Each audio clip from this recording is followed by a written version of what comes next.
विराजमान सभी मेरे छोटे बड़े बहन भाई और मेरे माता पिता समान, आप सभी को मेरा प्रणाम।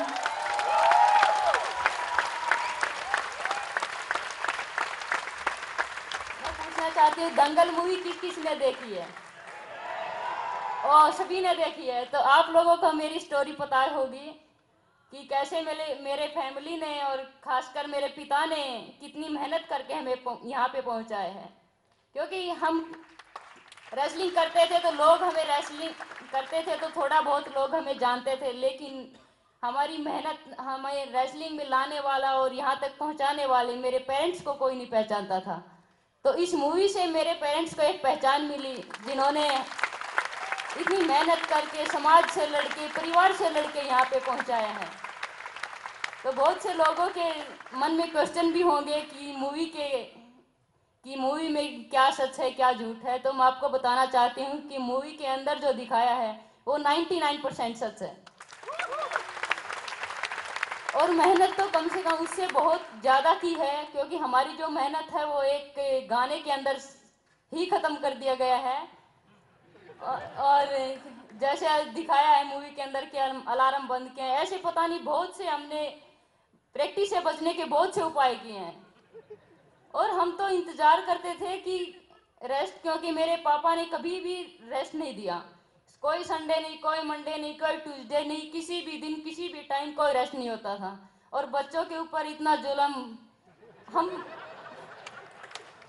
हम पापा को डायरेक्ट जाके नहीं बोल सकते थे, लेकिन अपनी मम्मी को हम जाके बोलते थे कि मम्मी रेस्ट तो एक मशीन को भी चाहिए होता है, हम तो फिर भी इंसान हैं, हमें भी रेस्ट की ज़रूरत है। तो मम्मी कहती थी बेटा जैसे आपके पापा करते हैं वैसे करते जाओ। तो मम्मी भी हमारे स्पोर्ट में नहीं थी। कभी कभार पापा नहीं होते थे घर पे तो हम ऐसे ही ग्राउंड के ऊपर थोड़ा मौज मस्ती करते थे। तो मम्मी देखती थी कि आज प्रैक्टिस नहीं कर रहे, जैसे ही पापा आए पापा को बताते थे कि आज इन्होंने प्रैक्टिस नहीं की। तो हम कहते थे कि पापा तो थे ही थे, आप भी पापा के साथ ही हैं, कभी तो हमें रेस्ट लेने दो। लेकिन उनकी वजह ही है, क्योंकि हमें कुछ पता नहीं था कि हमारा भविष्य क्या था। बच्चों को इतना नहीं पता होता, उनके पेरेंट्स ही उनका भविष्य अच्छे से जानते हैं कि उनका भविष्य क्या है। और मेरे पेरेंट्स ने हमें एक राह दिखाई और हम उस राह पे चले, और हमारी और मेरे पेरेंट्स की जो मेहनत थी वो आज हमें यहाँ पे लेके आई है। तो मैं थैंक यू कहना चाहूँगी मेरे माँ बाप को, और मैं चाहूँगी कि हर किसी लड़की को ऐसे ही माँ बाप मिले जैसे हमें मिले हैं। और मैं हर जन्म में ऐसे ही माँ बाप पाना चाहती हूँ जैसे इस जन्म में मुझे मिले हैं।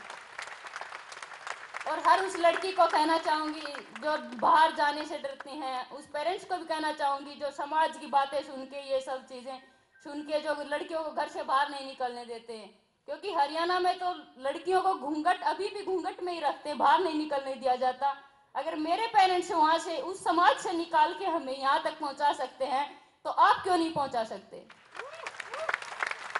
तो ये सुन के मुझे दुख भी होता है कि बहुत से पेरेंट्स अपने बच्चियों को इसलिए बाहर नहीं जाने देते कि ये सब कि लोग, समाज पता नहीं क्या कहेगा, लोग पता नहीं क्या कहेंगे।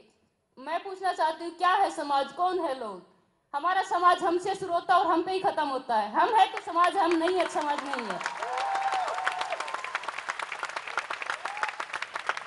तो हर एक लड़की को धाकड़ होने की जरूरत है, और साथ के साथ उनके पेरेंट्स को भी धाकड़ होने की जरूरत है।